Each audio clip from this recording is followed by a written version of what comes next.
Hello and welcome back to Let's Play Disco Elysium with me, Bring It On. Let's talk to Acele. Hello again. The girl looks up at you for a moment before turning back to her work. Your associates tried to use me to set up a drug lab. I'm guessing you knew of this plan. I did, and I'm sorry. For what it's worth, which isn't much. She doesn't appear surprised. This is why I didn't go into the tent. Typical delinquency. Lieutenant looks at the ocean, squinting his eyes. You don't get to choose your posse, they choose you.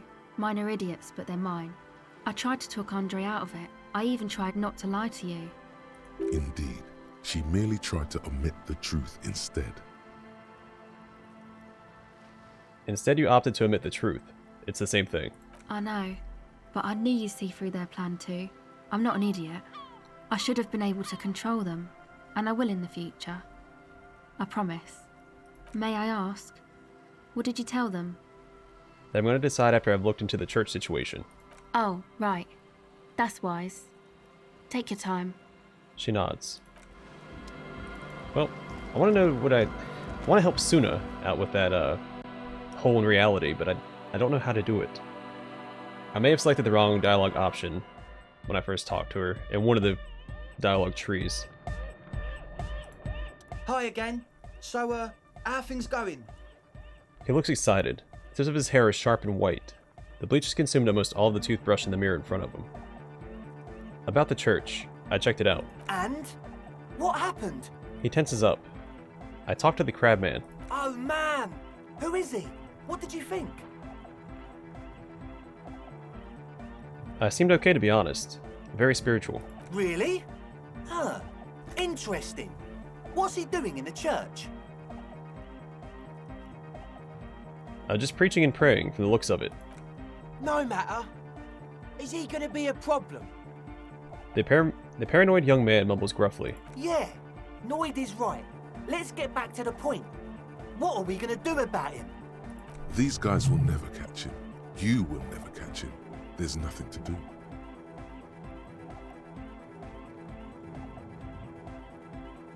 Actually, he told me he wouldn't mind the nightclub at all. I dunno, man. Doesn't it feel like a major hindrance to you? A spooky guy climbing around when all the guests are trying to have nice friendly hyper time? He rubs his jaw. You're just gonna have to live with the crabman. I guess it's not a massive problem, now that I think of it. Everyone is welcome to dance till the morning light! Yeah! Maybe. I guess we'll figure something out. Okay, but what about the other spooker? The one in Grandma's clothes? Did you see her? I was using the mainframe when Soona, the former lead programmer of Fortress Accident, appeared. A programmer? That's odd. What was she like? Did you ask her about the nightclub? She did not like the Anotic Dance Club idea. What a pity! That's my favourite thing in the world! And she doesn't like it at all! He drops a hammer back into a toolbox. A shame. What can we do now? Do you see a way out of this jam? And into a laser-lit future of dance and unity? He sighs. Unity! Dance! She made it very clear that she won't leave until her own project is finished. And you can't just evict her? No, I won't evict her. We have to come up with a different solution. Look at you, honour man! No, Noid. He's right. Maybe we've approached it the wrong way after all. I'm sure there's a workaround. We can make a deal not to bother her. If that's okay with her, we only want to get in the church and spread the joy and ecstasy of music. The lines in the dark exist! Coexist! At least Crabman seems like an advanced being. He's hard. He'll understand. Yeah, he can do his climbing thing in the tower. And the programmer, does she like anodic dance music? She absolutely does not. Really, truly despises it. Egghead cannot believe what you just said. It makes him pump the jam a little slower for a moment, but then he returns to the full swing of it. No worries. We'll figure it out. If coexisting fails, you can always muscle her out, right? If it's all okay with you, what do you think? The man nods enthusiastically, then leans in and whispers. Perhaps if you drop the drug lab, it might make it easier to convince her. Oh man! But the drug lab was like an integral part of getting the club going. He looks around the tent. For me, it was my favourite part. Chemistry's great. Besides, Imagine all the drugs we could do if we had our own drug lab. I mean, anodic music is great and all, but drugs, they make you feel really good. When did you last feel really, really good? I don't have time to feel good. I'm a very busy officer of the law. Pull out that stick, lawman. You'd absolutely love drugs. They'll make you feel transcendent. I refuse to throw her out. I can try convincing her. Excellent. Good luck, my friend. He smiles wide, like a replica of his friend with a large head. Goodbye, officer. Huh? The log. Good morning! Nothing to do there? Well, good. Now we can hopefully help her out with her quest, or with her, project. Because I find what she's doing a lot more interesting than a nightclub.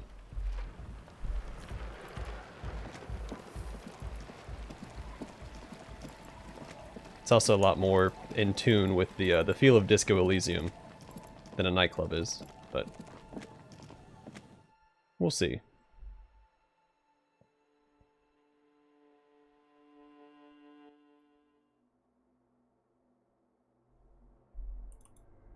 So we'll try to finish this quest before we go to bed.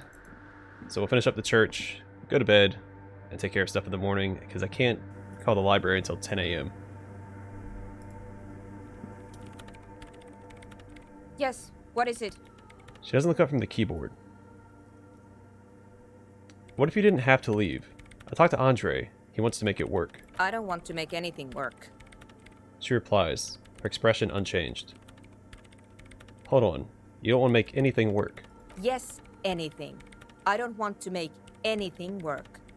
It's not the anodic dance music that's made her bitter. It's the failure of Fortress Accident. Are you bitter because your radio game project failed? That's right. If we couldn't get our Welkins to happen, I don't want anything to happen. Ever again. Something strange shines in her eyes. There's not a trace of irony in her voice. She means it. I convince her to cooperate with the ravers. Hey, what makes the world go round? Listen, how about we offer you part of the profit? Nope. Not interested in your degenerate money schemes. Alright, we gotta put another point into it. I should have swapped clothes. I don't know if we... Do we have any clothes that boost suggestion? I don't think that we do.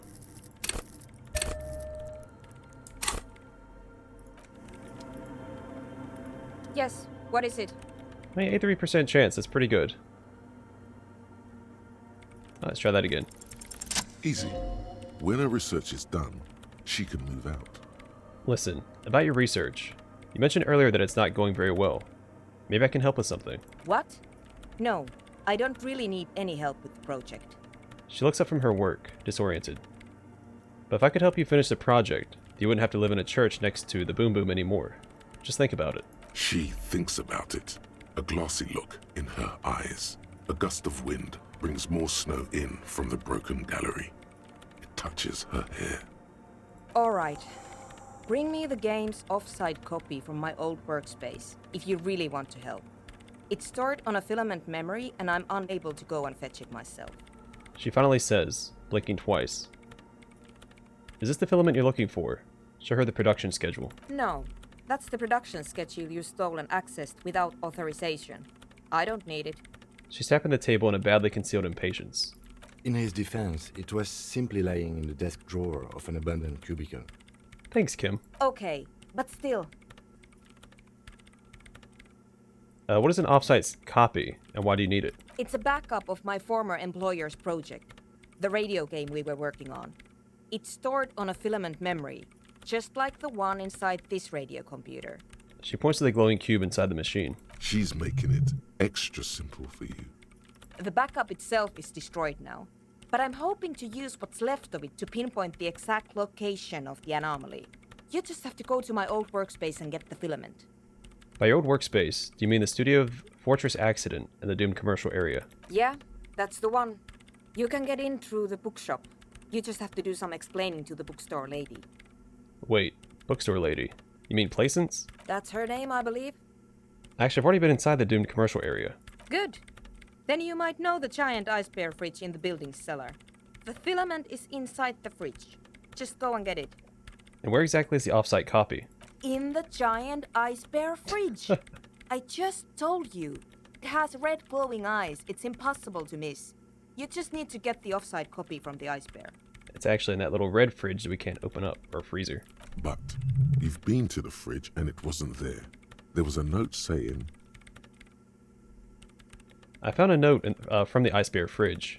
It said the offsite copy had been moved to a safer place. Wait. A note from whom? Did it specify where they took the filament memory? As she freezes. It said the offsite copy had been taken to a nearby ice cream maker. The note was signed by someone named Sulislaw. Jawiza. Of course. Our project lead, Sulisław Jawiza. God, he was always so hell-bent on keeping the copy somewhere safe. And feature creep, and the Valley of the Heads. She relaxes, then she mutters. Like it would have made a difference. The offsite copy was perfectly safe when the data loss happened. That data loss was anomalous. She crosses her arms defiantly. And the heads. I won't even get into the heads. Millions of them. Go find that copy from that ice cream maker, will you? Thanks. She stops. Valley of 1,000 Heads. You like the sound of that. I found the ice cream maker, but couldn't get it open. It's completely frozen. This is getting ridiculous. Can't you just defrost it? Or, I don't know. I don't know about the ice cream maker. Just figure something out. There's a solution, but she doesn't want to hand it over to you yet. It's a thing. Something she holds dear.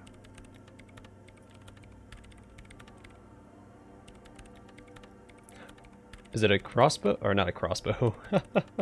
A crowbar. 'Cause she did say she used a crowbar to get into the church the first time. And by the way, we put a dead body in that fridge. Wait, what? Whose dead body? She looks up alarmed. You know, we don't actually have to tell the entire world about the fridge. I thought you... He thought we did a good job. May as well brag about it. The lieutenant says, looking at you. Whose body is it? She demands again, staring first at you, then back at the lieutenant. Don't worry, I put it there temporarily. It's all part of an official police investigation. You put it there? You put a dead body inside the ice bear fridge. She leans back, massaging her eyelids. The investigation warranted it. Okay. Very cool. Thanks for keeping me in the loop. She says, pressing fingers into her eyebrow ridge. We would appreciate it if you kept this knowledge to yourself, miss. Who would I tell? My mother? I don't have anyone to tell. And if I did, I wouldn't. I don't care. She shakes her frizzy head. Why can't you go get the filament yourself? The bookstore lady hates me. Says I'm part of the curse. Whatever that means. Wait, are you part of the curse? Of course not. Anyway, I don't have my keys anymore and she won't let me in. She crosses her arms. Why does she think you're part of the curse? Because she's from Martinez, and people from Martinez have never ever seen a radio computer. She thinks it emits elemental evil. Yeah, what if it does emit elemental evil? Narrow your eyes. It doesn't emit. It receives. You sound just like her. She started praying when she first saw my rain. Turned to higher powers. She stops explaining. The lieutenant coughs like he's amused. Once I came in one morning, only to find that my terminal was full of those strange trinkets and amulets. Wards. It looked like some Semenine magic. Alright, I'll go look for the offsite copy. Thanks. She thinks for a moment, then reaches behind the radio computer and hands you what looks like an oversized pry bar. And here's my Kvalsund multitool.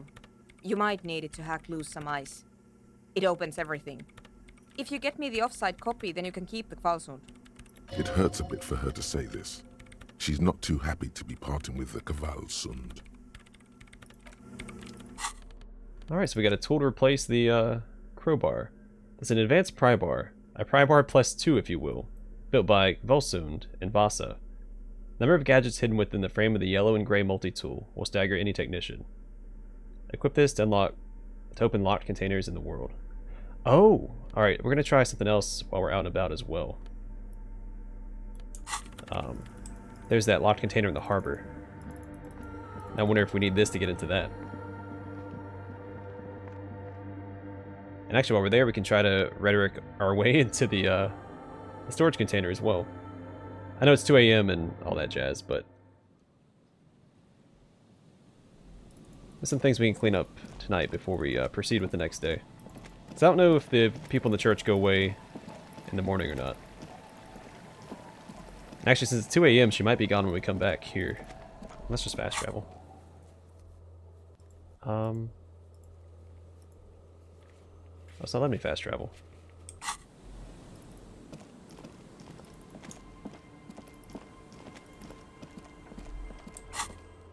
There we go.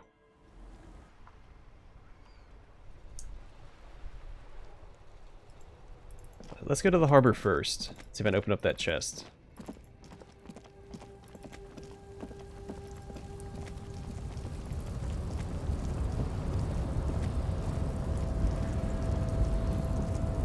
This way. So who's saying that? It says Measurehead crushes all, but there's no one standing there. It's a building.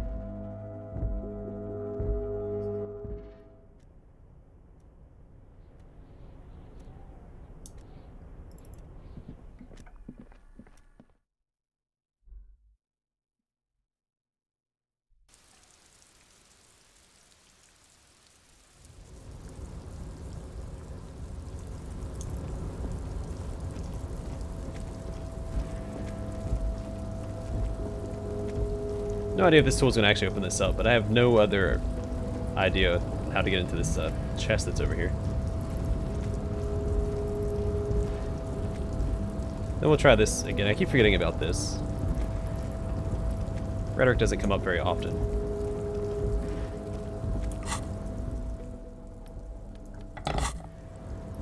Hey, look at that, I can interact with it now. Fallen Ultra Series gloves. So if I didn't give away the hat, I would have had the full set, I think, right? The pants, the gloves, the jacket. This is probably the shirt we can get as well. Well, darn. Alright, so half-light plus 1 unfiltered contact. For ultimate performance efficiency, these Fallen Ultra Series gloves come fingerless and with a grippy padding covering the palms, making these ideal for quadrupedal movement, or for lifting cargo.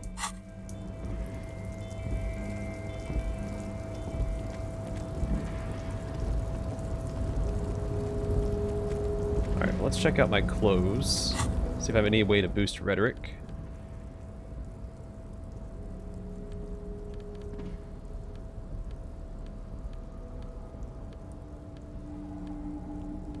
I don't think that I do. I think rhetoric's a pretty uncommon stat. -1 to it. Oh, here we go. +1.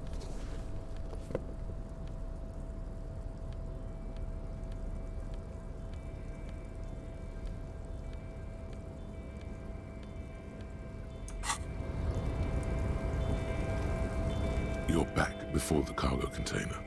Its draw has not lessened since you were last here. If anything, it seems to have grown slightly.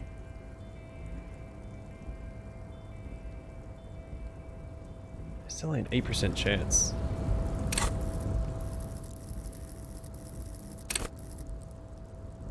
And even if I put 2 points into it, it's going to be a very slim chance of opening it up.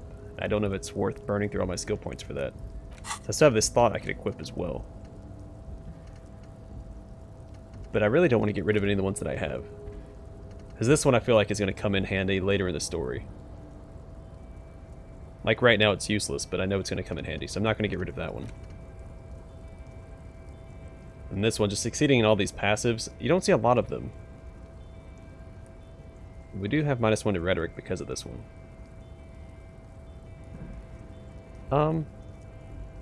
You know what? Yeah, let's forget this one.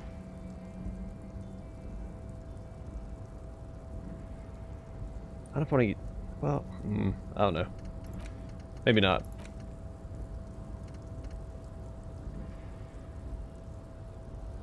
I'm going to forget this one. Because I feel like the loot is set anyway.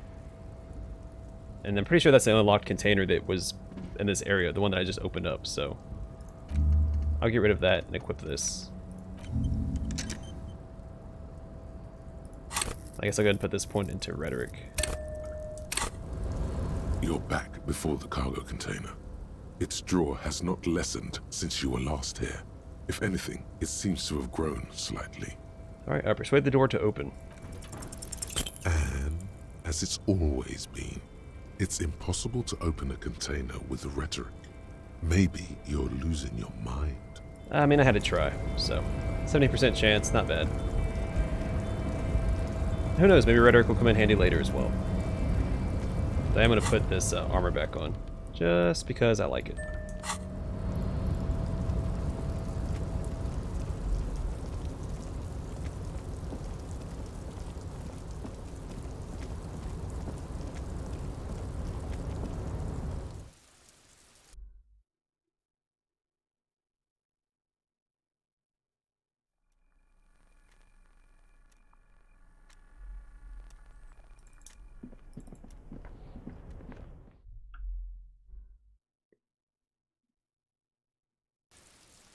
Then we go get the filament from the freezer, or the ice cream maker. Return to Soona. So we might not finish this episode, but we will finish it before we go to bed. Get this nightclub nice and set up. Unless they've gone to bed at 2 a.m. So I don't think the Ravers do, but Soona might. Go this way. There we go.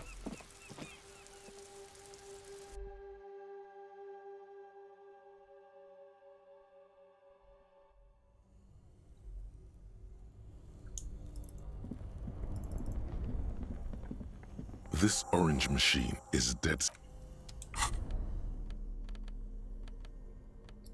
Let's rip off our shirt. That'll help us. And physical instrument. What do we have to boost that?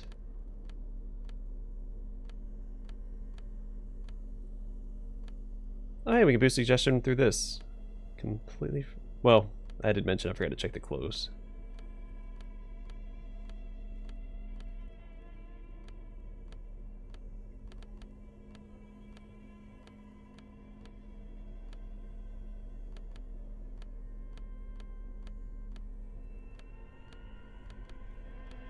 Well, doesn't like I can boost it anymore. Oh, here we go. Some pants.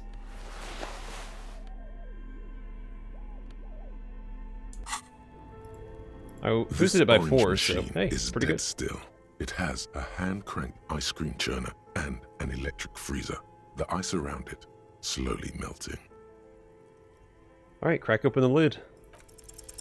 Ice groans and howls under the strain of your giant Conversing multi-tool until the lid cracks open.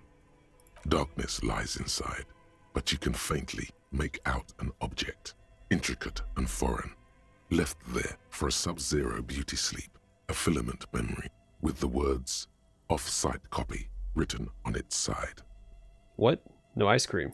A scoop of ice cream would have been nice, yes. Lieutenant agrees. Someone's stomach grumbles.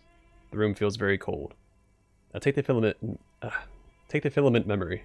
You gently lift the cube from its frosty bedding, careful not to damage it. We should take it back to Miss Lucan and killed as soon as possible. I'm not sure how well unused filaments tolerate room temperatures. Yes, but aren't you curious to know what's on the precious filament? There's a radio computer upstairs. Close the lid. I'm not going to risk damaging it because I really want to finish the quest. I could go check it out, but I feel like there's going to be repercussions for that. So off-site filament memory, off-site copy. The cube-like crisscross of filaments feels oddly fragile in your hand. Its intricate structure still cold to the touch. Server tape on the side reads, off-site copy. Note, this filament contains information that can be read using a radio computer.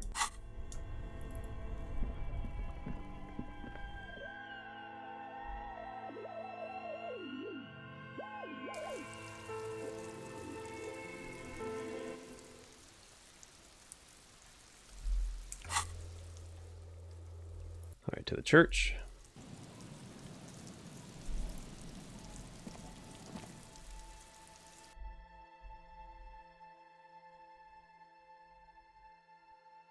Yeah, I just don't want to risk damaging it and not be able to complete this quest. At least in a satisfactory manner. Yes, what is it? She doesn't look up from the keyboard. About the offsite copy you asked me to bring. Yes? I brought you the filament. Give her the offsite copy. Thanks. Looks like it's the one. She takes the filament, inspecting the metallic tape on its side. And what's going to happen now? Now I'm going to print it out to see what's left of it. She's already inserted the filament into the radio computer's core, ready to close the door. Wait. No. That's dangerous. She shouldn't do it. Wait, don't put it in yet. It might be dangerous. No. It's not dangerous. Just depressing. She starts laughing, but stops almost immediately, her voice oddly humorless. How do you know? I have a theory. Lintel was able to divine the anomaly's location from this broken copy. I want to repeat their calculation, only this time with better equipment. She says, as the filament clicks into place. Watch. What an intricate display of failure. She says and presses print on the machine's keyboard. The paper starts filling out with ink, soaking it in a gleaming blackness. Not a single line of data stands out. Something's very wrong with that. Yeah, let's play it cool. Now what? Soona doesn't reply, her hands running over the printout. She's looking for something. For her morning star. Eyes scouring the millimeters. Here. I found it. She suddenly says, raising her ink-stained fingertip. Oh, where? Lean closer. Hold on. She's behind the keyboard now, typing in some numbers that only she understands. The terminal beeps, and the light inside starts pulsing like a glowing heart. Can I do anything? Shh. Just give me a second. I'm almost... She clocks up her typing speed. I've never witnessed a programmer work before. Lieutenant leans closer to whisper. Done. I've got it. I found the location of the anomaly. Soona jumps up from the keyboard like a spring, and there's joy in her voice as she bumps her fist into the air. You did it. You found the coordinates. I found the coordinates. She lets out a celebratory laugh. She's beaming. You can feel it in your heart. I can also see it. Great job. Oh my god. Congratulations. Thank you. She yells back with a grin. So, where is it? Where's your 2mm hole in the world? There. In the swallow. She points to the other end of the church, where a group of water bowls forms a ritualistic arc. Think you can help me again? She tilts her head, eyes sparkling. Sure. I need you to go move those water bowls for me. I need to double-check my calculations. Just walk over to the circle and follow my instructions. Move the third bowl 2 centimeters to the left, and the fourth bowl 5 centimeters to the right. This should do the trick. Thanks. Sure, no problem. Let's see. Third 2 to the left, fourth 5 to the right. I've already forgotten the numbers. Wait, which one's the third one? Like, where do I start counting at? Do I follow the loop? So this would be 1?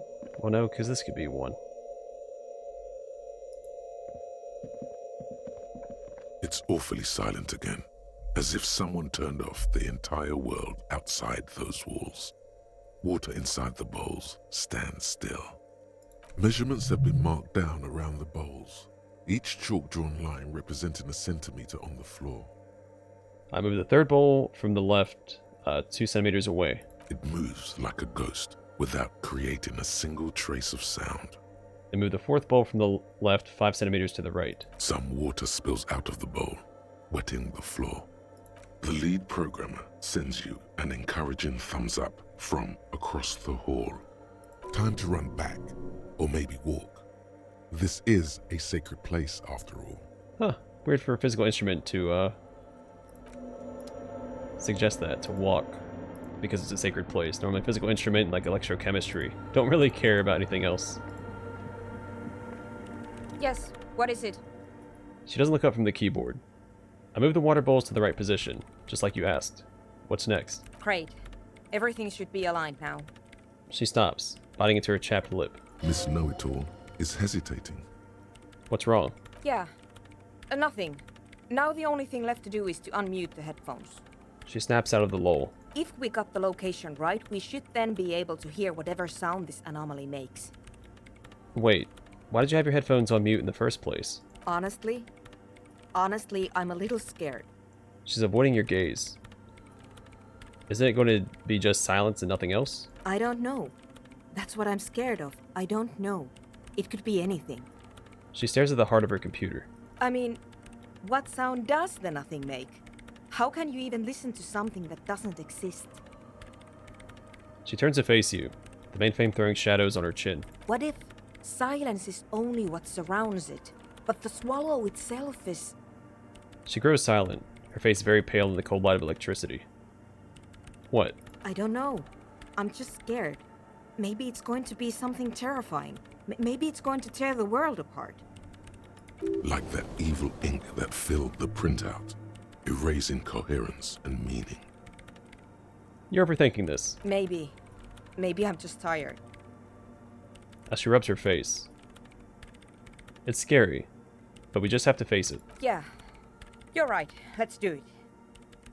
She breathes in, and then she puts on her oversized headphones, ready to press unmute on the keyboard. The lieutenant takes a step back. And then, nothing. Nothing happens as Soona Lokanen-Kilda presses unmute on her keyboard. Nothing but silence. You can hear some small animal cross the floor in the chancel. It's that quiet in the sanctuary. Can you hear anything? She doesn't answer. Her eyes closed and brows knitted together in a state of deep focus, one hand cupping the headphone. Well? Damn it. She lets out a loud sigh before tearing off her headphones. She's still avoiding your gaze. Well, come on. Did you hear anything? No, of course not. Nothing happened. Let's move on. She says, clearly disappointed. Despite her fear, she was hoping for something extraordinary to take place. What do you mean nothing happened? Did you find the swallow? No. She rests her face on her hands, massaging her forehead. No. Or the forehead. My hypothesis was wrong. According to this, I should have heard something, if I got the coordinates right. Like I said, silence is only what surrounds it. But this is just another failure. Silence sounds like silence. That's all it is. She raises her head, staring at all the machines that litter the church. Cables coiling up on the floor like pests. You can try on the headphones. See if you can hear anything. But don't get your hopes up. Silence is silence? You're sure there's more to it? Alright, I'm going to call it here. In the next episode, we'll listen to the headphones, and we'll continue with this quest line. Once we're done with this, again, we'll go to sleep and get ready for the next day, because we have still plenty of stuff to do.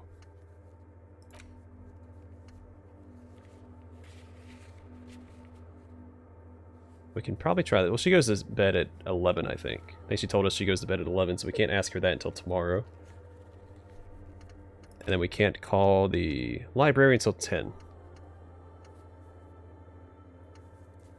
I'm not sure how we're supposed to do this.